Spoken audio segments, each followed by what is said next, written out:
Hello and welcome to another episode of the PRFC Fan Show, a fan show by fans for fans. I'm Kevin, and I'm what the heck is going on over here? Yeah, I got really spicy on Saturday, and I threw my beard onto the pitch. Lots of things getting thrown on the pitch, apparently. Yeah. This is really surreal, Dan. I don't know, man. I don't know if your whole identity's kind of evaporated. No, I think I like it. I got carded for the first time in 15 years. Yeah, well, that's kind of cool. Although I got to tell you, man, it just looks so supple and smooth, and I just kind of want to caress it. It's like when I get a moleskin notebook, and I just want to, hey, nope, too soon, Dan, too soon. Stop it with that. All right, after these shenanigans, you know, it's been a while since we've had a show. Life happens. We've had some issues, but we are back. And listen, we have got some great stuff, but a lot has happened since we had our last episode. We've beaten a handful of teams. Handful? We've beaten 20 teams in a row. And who are they? Well, let's go through it. First of all, we're going to start off with Rio Not So Grande. Las Vegas Lights Out. The Real Mundanes. The Tulsa Neckbeards. The Orange County Smallcocks. Reno, we suck. Okay. Not so okay energy. Timbers 2. Rio, our fans, an apology. Austin Cowards. Tulsa Roughnecks. Lost Dose. El Paso Trainwreck. Reno, we still suck. Ballsack Republic. Tacoma Defiled. Colorado Hunchbacks. Sad Antonio. Las Vegas. And the LA Fallacy. Whoa, what a motley crew we've defeated, Dan. Just about all of them. Yep, and you know what? We've got big games coming up. We've got Fresno coming up this weekend. It's going to be tough. It's going to be tough, but we need to take them down. We will. I hope so. And you know what? The beauty of it is, if we don't care. We've proven ourselves. We've made the run. We have 20 wins in a row. All we care about now is the USL Cup, right? Yeah. If 10 wins crushed this league, 20 wins lapped that league. That's right, baby. Lapped is the right word there. And on top of it, I will say this. Even if, let's say if something happens, no big deal, although I believe we're going to win. The one game that we do need to win. New Mexico, for sure. Yeah. Absolutely. New Mexico, we have got to beat New Mexico. You know what? I am so sick of New Mexico. All the apologies being made for New Mexico. They had a run at the beginning of the year. Yeah, they got a lot of fans. Yeah, but you know what? Since July, they have sucked. Before July, they have sucked. And everybody's like, oh yeah, it's the Open Cup. You know what? They're just exhausted from that. Well, that was in July, and it is now, what month is it, Dan? I believe it's September. Yeah, it's September. Let's not count out the last time they came to town. Kevon got a little bit rough with our guys, so I'm getting kind of spicy about that. Yep, you know what? We're going to wreck that freight train. We're going to come in, we're going to destroy New Mexico. They think they have something on us because they beat us when we were out of form, when we were still trying to figure out who we were going to be. Now we know who we are, and you know what? It's going to be a very different story. I'm super excited for this last couple of games, and we're getting set up for not only the postseason, but every postseason game up through the Western Conference Final right here, Casino Arizona Field. That's right. They're going to be playing in our house, and we know what happens in our house. We take control, so it's going to be great. But that's all future stuff. We need to talk about current stuff. So how about we bop into a little bit of USL yeah, USL no. Sounds good. Let's do it. USL yeah! For this week's USL yeah, I want to talk about some structure. I want to talk about a little bit of expansion. We just found out recently that we're going to have a new team in San Diego, an away day I cannot wait to go to. They've got a beautiful town there. We've got another team possibly popping up in Des Moines, Iowa, of all places. And, you know, that is absolutely fantastic. The USL has such a reasonable barrier to entry. They're not charging $250 million just to get franchise rights. They're charging a tiny fee to get franchise rights so that local squads can get their money together and spend it on players, facilities, and more importantly, the front office, everybody that's going to be around. I mean, take a look at PRFC. We don't have a big fancy stadium. We've got a little pop-up. We've got the best players in the league. We've got the best front office in the league. And this is a league, the USL we're talking about, with Championship, League One, League Two. We've got the door wide open for promotion, relegation, if not within the full U.S. Soccer Federation, at least within USL. So we're catching up to the rest of the world. This is the world's game. Ask anyone on the planet. They know football. USL's doing it exactly right. And for that, I give you USL, yeah. One last thing. Kelsey, cheers. You were wrong, but you learned a lesson.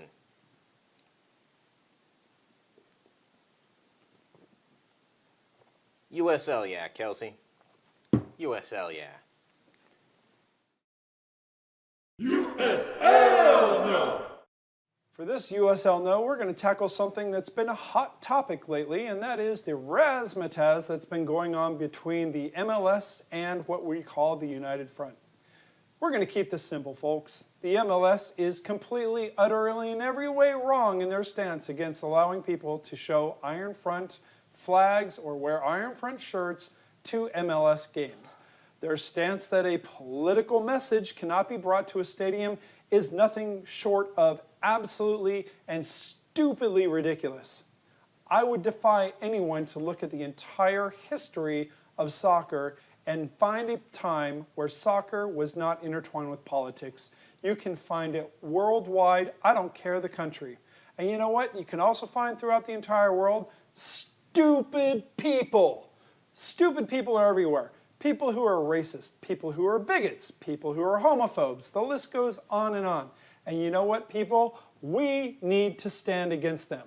And when you have an organization that goes out of its way to throw people who are against homophobes, racists, and bigots, you have a problem.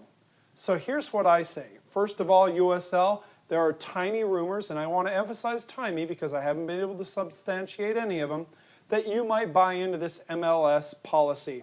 I'm going to tell you right now, don't do it. The MLS is dead set wrong. They are going to lose this battle because they are dealing with a bunch of fans who are determined to win this battle because they know they are in the right. And officially, PRFC Fan Show is 1,000% behind them. So here's the deal. USL, do not take a stance with MLS against the Iron Front and against people who are anti-fascist, anti-racist. Because if you do, you are going to get a big USL no from the PRFC Fan Show. As the MLS, along with all the other stupid crap that they do, will always get a USL no and a big ha ha ha from all of us because we aren't a part of that shit show. We're fat and happy right where we are in the USL. So a couple of hot takes from USL yeah, USL no. That was pretty fun. It's Phoenix. Of course it's going to be a hot take. There we go. You know what? And there's a lot of other stuff that's hot topics, especially this last game against LA Galaxy 2. We know all what happened, the controversy, the beer cans ending up both on the pitch and in the lower back of an LA Galaxy player. There was some absolutely abhorrent behavior by two separate people in two different parts of the stadium. And you know, I don't know what's worse, the behavior by these two people or the behavior of people who are quote-unquote reporting on what happened because they are not interested in the truth as to what happened. They are interested in clicks and the hyperbole that's gone on around this and making PRFC fans look bad. Oh, yeah. You know, I think it started off all on the broadcast. There was a lot of confusion of what was going on. I'm not going to place this directly on the announcers, but during the broadcast, they made it sound like Lopez was struck by that very first can. Turns out it landed nowhere near him. That injury to his face came from a ball off of Solomon Asante's right foot. Yep. He made a great save. With his face. But he made a great save. It turns out Ben Spencer got the better of that one. Yeah, that's right. And Ben Spencer went in and got the point. And you know what? It's sad that Ben's not getting the recognition he did from that goal because that was a big moment for him. But the video evidence is out there. It did look that way. I don't think there's anybody at fault because they were just showing what's going on the sidelines and the commentators were trying to figure out what was going on. But when the truth came out, there were still a lot of people out there who were not interested in the truth. They just wanted to stir shit. And that's still going on to this day. I've been on Twitter pretty actively trying to dispel that. You know what? Frankly, I'm finished with it. We just want to set the record straight. That first can was a very frustrated non-Phoenix Rising supporter. You know what? We don't have to be PC here, Dan. You know what? It was an LA Galaxy fan. He was pissed off that Spencer scored that goal. He threw his beer can out onto the pitch, and while that can was still in the air, the supporters around him had hands on him and was physically removing him from the section. That person was turned over to security and escorted out of the stadium. Adios, amigo. In other words, we do not tolerate that kind of crap. You do it, we're going to take your butt and we're going to haul you out of the stadium immediately. Now, the second one by this guy right here, that one, I think it was assault. That was absolutely uncalled for. It was disgusting behavior, and I feel nothing but sorrow for his kid that was there with him. You know, it was interesting because you wanted to scream at the guy, but you saw this poor little kid crying, being pulled with him, so you had to hold back. The guy got out with his child, and apparently he was arrested momentarily, and then they sent him off in a lift, or they put handcuffs on him at least. Oh, yeah. And then they took the cuffs off, they sent him home in a lift. We have no idea what kind of legal ramifications there might be from this, but we do know that his butt has been banned. And why would he ever want to show up again? If he showed up again, we would just be all over his case. He's definitely not welcome back at Casino Arizona Field, that's for sure. Yep, so you know what? All you people out there who think the PRFC fans are all about that, you can get stuffed. You know what? You're just stupid. You're making yourselves look stupid. Why don't you look into the facts, look into what actually happened? We're not about that. 2 people out of, what, 6,400? Just about that, not yet. Acting stupid has no reflection on the entire fan base. No, we could actually give that another USL no. And round of applause to our front office. The response was immediate. Well, nearly immediate. A couple of folks up there in the They had to get the media facts box straight. for You know what? for They a had to few get the hours. facts straight, you know, and when they did, they came out with what I thought was a press release that was very classy. Absolutely.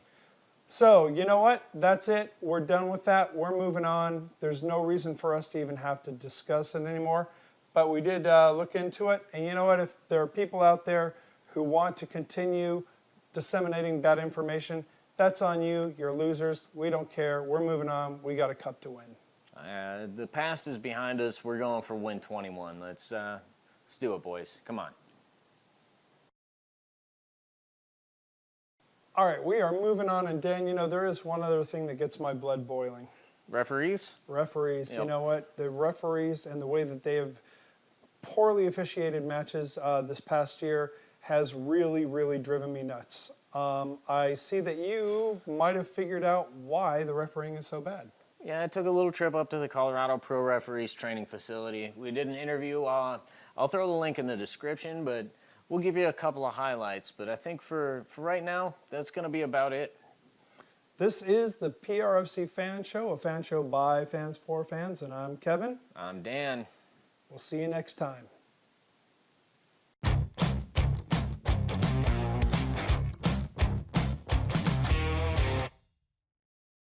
It's been a great pleasure being here for your graduation from referee school. We're super excited to have y'all out on the USL Championship field. And newly graduated, you've never officiated. You're going straight to the center, right? That is correct. I Great. do have some light visibility, and people gave me a hard time for that very slight, what they call disadvantage that I have. And it took me years of practice to show them that I could make calls just as bad as someone who is completely and utterly blind. But I was able to. Fantastic. All I can say really is, well done. You're continuing a proud tradition of just terrible refereeing and officiating. Thank you. I am holding up a proud heritage of piss-poor refereeing, and I think that's it. I think my message is clear, and I'm very grateful for the opportunity to ruin soccer as much as possible. Well, thanks a ton, Al. It's been great having you.